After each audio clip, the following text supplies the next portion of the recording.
आज हम solutions chapter की 9th वीडियो में कॉलिगेटिव प्रॉपर्टीज़ के बारे में पढ़ेंगे। ठीक है, जिसमें से हम पहली प्रॉपर्टी जो कॉलिगेटिव प्रॉपर्टी है, ठीक है, that is the vapour pressure lowering वाली, ठीक है, लोअरिंग ऑफ वेपर प्रेशर वाली, वो हमने पीछे वाली वीडियो में कर ली। ठीक है, रॉल्स लॉ में मैंने एक्सप्लेन किया था।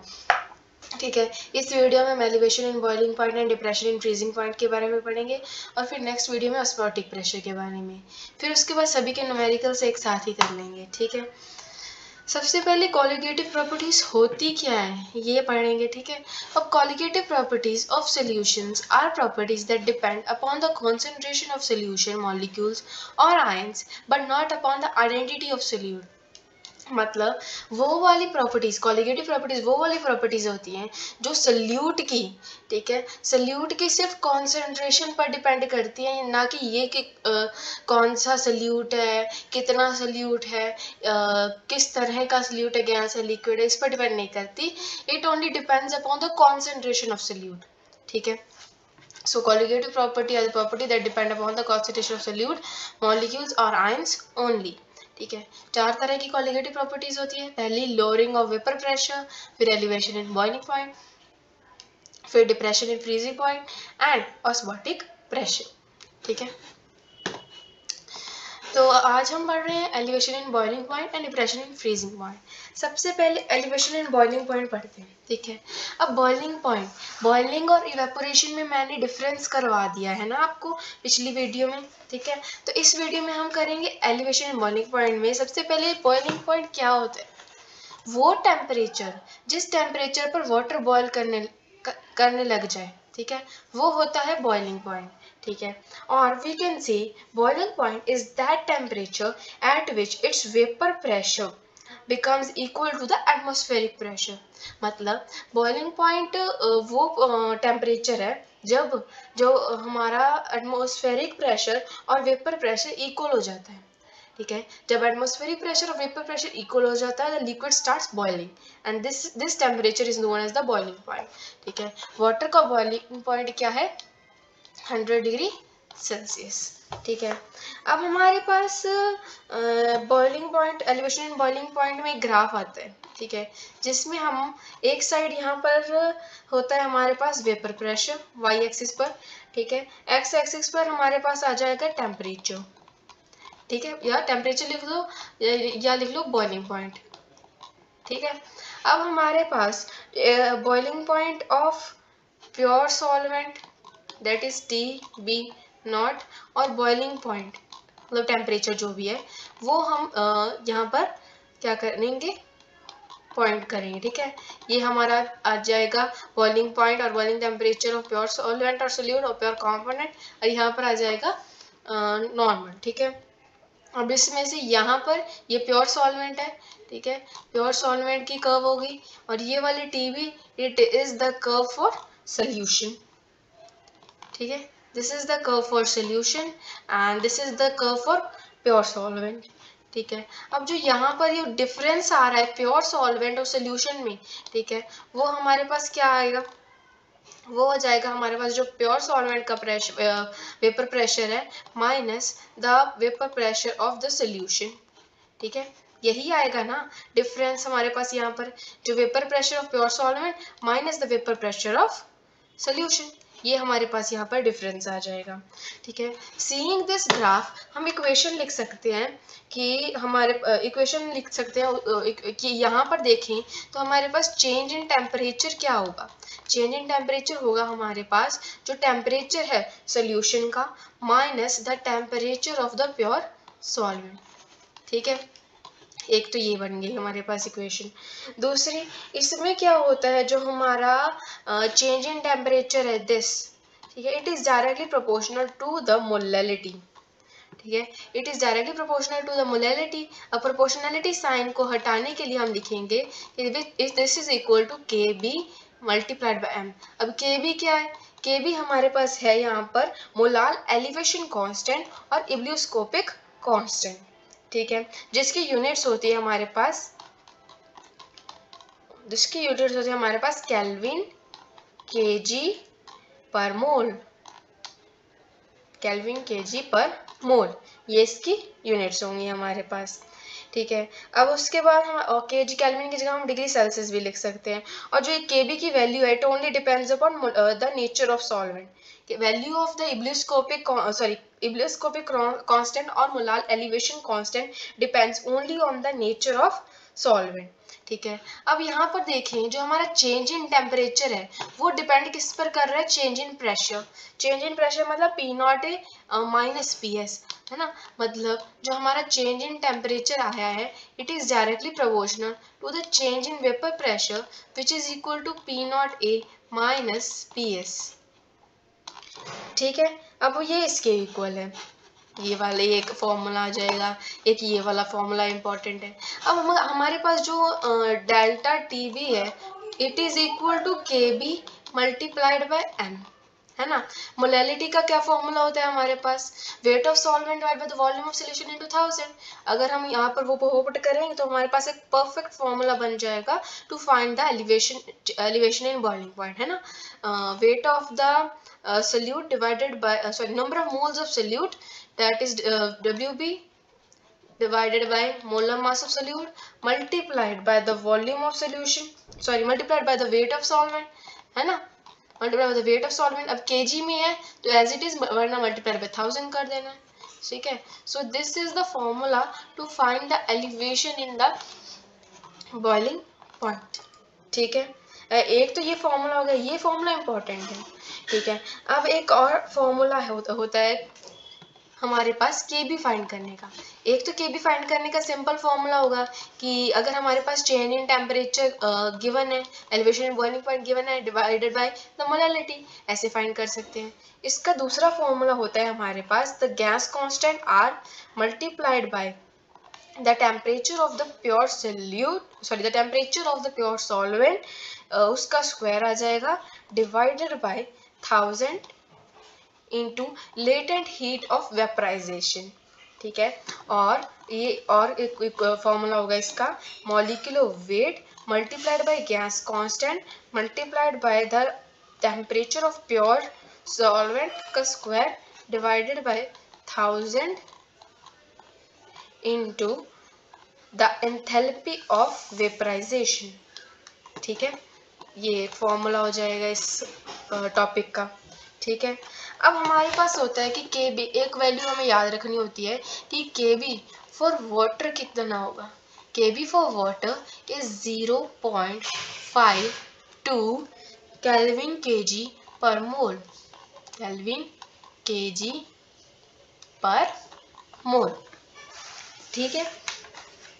सो एलिवेशन इन बॉइलिंग पॉइंट में, बॉइलिंग पॉइंट क्या होता है, वो टेम्परेचर जहाँ पर एटमॉस्फेरिक प्रेशर और वेपर प्रेशर इक्वल हो जाएंगे, ठीक है। उसके बाद हमारे पास क्या होता है, ग्राफ बनाया था हमने जिसमें क्या बताया था कि वेपर प्रेशर और टेम्परेचर में ग्राफ है बॉइलिंग पॉइंट में। ये हमारे पास temperature of pure solvent, temperature of solution, ये कर्व है प्योर सॉल्वेंट की, ये कर्व है प्योर सोल्यूशन की, और जो ये डिफरेंस आ रहा है वेपर प्रेशर का, उसकी वैल्यू है P not A minus P S, मतलब pressure of pure solvent minus pressure of solution, है ना। अब जो हमारे पास यहाँ इस ग्राफ में से देखें तो जो हमारे पास चेंज इन टेम्परेचर आएगा और एलिवेशन इन बॉइलिंग पॉइंट आएगा, it will be equal to the boiling point, ठीक है, of solution minus the boiling point of pure solvent. Elevation in boiling point is directly proportional to molality, ठीक है। अगर proportionality sign हटाएंगे तो हमारे पास आ जाएगा के बी विच इज इब्लियोस्कोपिक कांस्टेंट और मोलार एलिवेशन कांस्टेंट, जिसकी यूनिट्स होती है केल्विन केजी पर मोल, ठीक है। अब हमारे पास मोलार एलिवेशन कांस्टेंट या इब्लियोस्कोपिक कांस्टेंट को फाइंड करने के लिए ये तीन फॉर्मूलाज होते हैं। एक तो सिंपल फॉर्मूला यही वाला, delta T B divided by molality. दूसरा फॉर्मूला है gas constant multiplied by the boiling point of pure solvent, elevation in boiling point of pure solvent का whole square divided by 1000 into latent heat of vaporization, ठीक है। और formula आ जाएगा gas constant multiplied by the molecular weight multiplied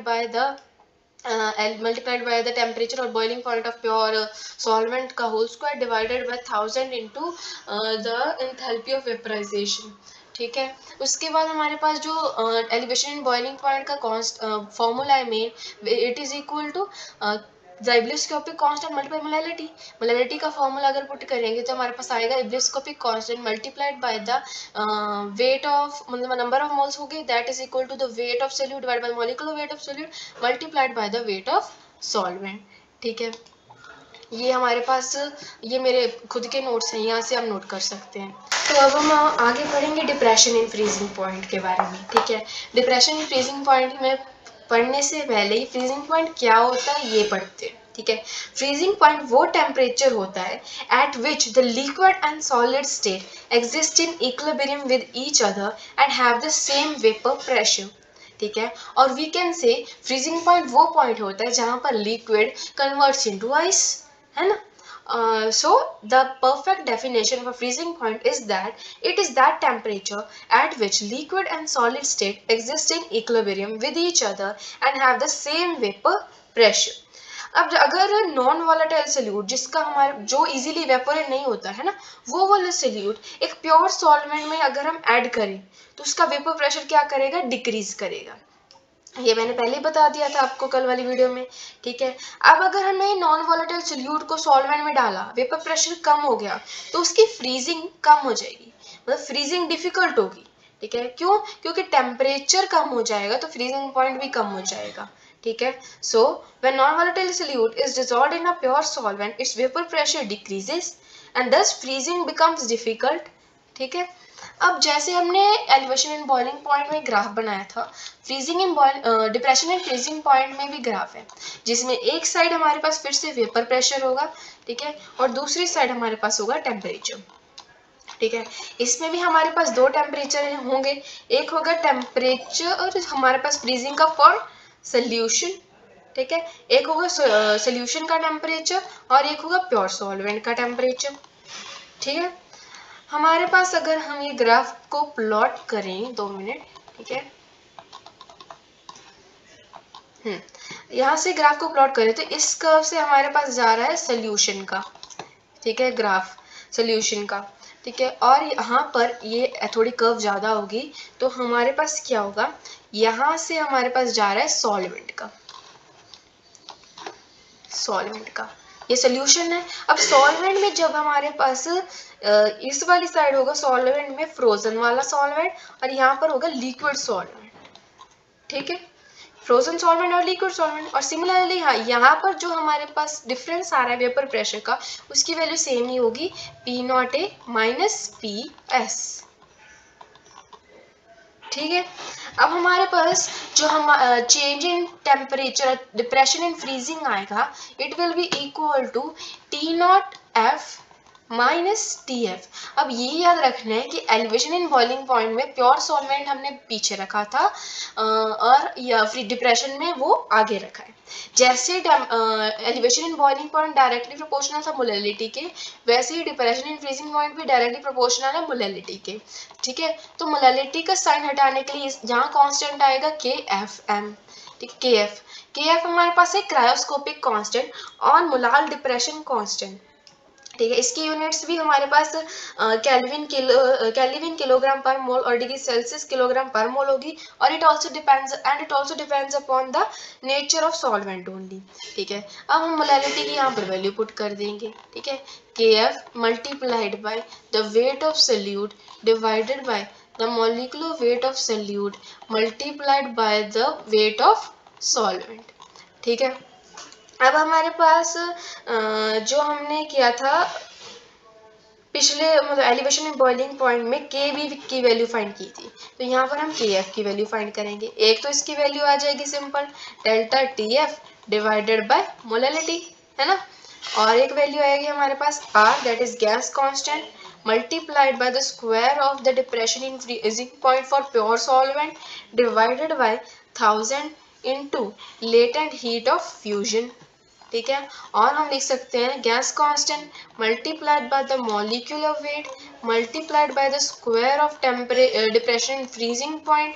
ठीक है, divided by 1000 into enthalpy of fusion. ठीक है। एक ये फॉर्मूला हो गया to find the cryoscopic constant, है ना। ये फॉर्मूला हो गया to find the depression in freezing point, ठीक है। अब उसके बाद हमारे पास जैसे हमने पिछले में किया था value of K B for water, similarly value of K F for water will B,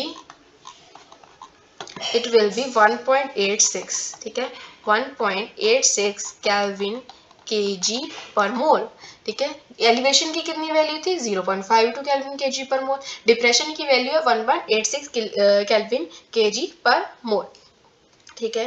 अब हमारे पास जो कैम्फर होता है ना, camphor, it is the best solvent for determination of molar mass of solute by using depression and freezing point since its cryoscopic constant is very high. मतलब जो हमारे पास कैम्फर होता है ना, वो बेस्ट सॉल्वेंट होता है। क्यों बेस्ट सॉल्वेंट होता है? किसके लिए? ताकि हम मोलर मास सोल्यूट का फाइंड कर सके by using depression and freezing point formula, ठीक है। Why? Because its cryoscopic constant is very high. So which is the best solvent for the determination of molar mass of solute by using depression and freezing point, ठीक है। वो उसका answer आ जाएगा camphor, because camphor का जो हमारे पास cryoscopic constant है के एफ वो बहुत हाई होता है, उसकी वैल्यू होती है अप्रोक्सीमेटली 40, ठीक है।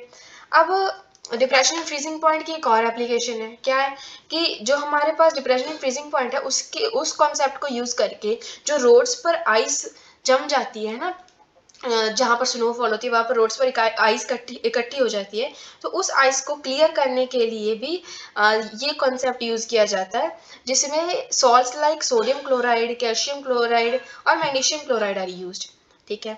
और एक और एप्लीकेशन है ethylene glycol which is a non volatile solute. उसको अगर रेडिएटर, व्हीकल्स के रेडिएटर में अगर हम डाल दें तो वो एक एंटी फ्रीजिंग एजेंट की तरह काम करेगा, जो फ्रीजिंग पॉइंट लोअर कर देगा। मैंने पहले ही बताया था शुरू में कि जो अगर हम नॉन वोलेटाइल सोल्यूट को सॉल्वेंट में ऐड करेंगे तो उससे क्या होगा, हमारे पास वेपर प्रेशर डिक्रीज करेगा, तो इन टर्न फ्रीजिंग डिफिकल्ट हो जाएगी।